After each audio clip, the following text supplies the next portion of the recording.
ሰላም ሰላም እንዴት ናችሁ? ሰላም ናችሁ? ዛሬ አብረን ቆንጆ የሆነ ሱፍ ፍትፍት ነው የምናዘጋጀው። አብራችሁን ቆዩ። ሱፍ ፍትፍት ለማዘጋጀት እዚህ ጋር እንደምታዩት በመጀመሪያ የምናደርገው ሱፋችንን ነው የምንቀቅለው። ሱፉን በደንብ ከቀቀላችሁት በኋላ እንፈጨዋለን። ይኸውና እኔ እዚህ ጋር ፈጭቼው ሳላጣራው ማለት ነው።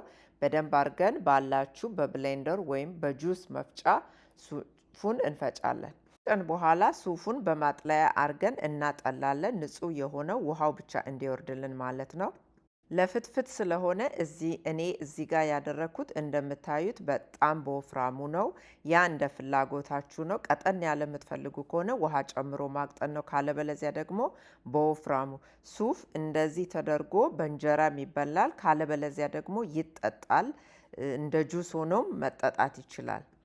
ለፍትፍት ትንሽ ወፈር ሲል ይጣፍጣል። ለዛ ነው ወፈር ያረኩት። እናንተ ቅጥነቱን እንደምትፈልጉ ካስተካከላችሁ በኋላ እዚህ ጋር እንደምታዩት ጨው፣ ቁንዶ በርበሬ፣ ዘይት፣ ቃሪያ፣ ሽንኩርት እንጨምርና በደንብ አድርገን እናዋህዳለን።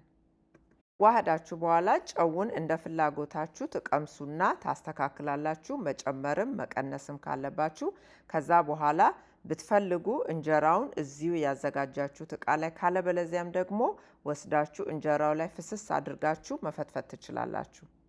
እኔ ያደረኩት እንጀራውን አምጥቼ እዚሁ እቃ ላይ እንጀራውን ብጥስ አድርጌ ጣልጣልን ያደረኩት። በጣምም ሳላደርቀው በጣምም ሳይርስ መካከለኛ ሆኖ ቆንጆ ሆኖ። ፍትፍት ብዙ ጊዜ መጀመሪያ ስትፈተፍቱ የበዛ ይመስላል። በኋላ ላይ ግን እየቆየ ሲሄድ እንጀራው ያለውን ፈሳሽ ምጥጥ ያደርግና ድርቅ ይላል። ስለዚህ መጀመሪያ ስትፈተፍቱ ለስለስ አድርጋችሁ ብትፈተፍቱ እየቆየም ሲሄድ ቆንጆ ይሆናል።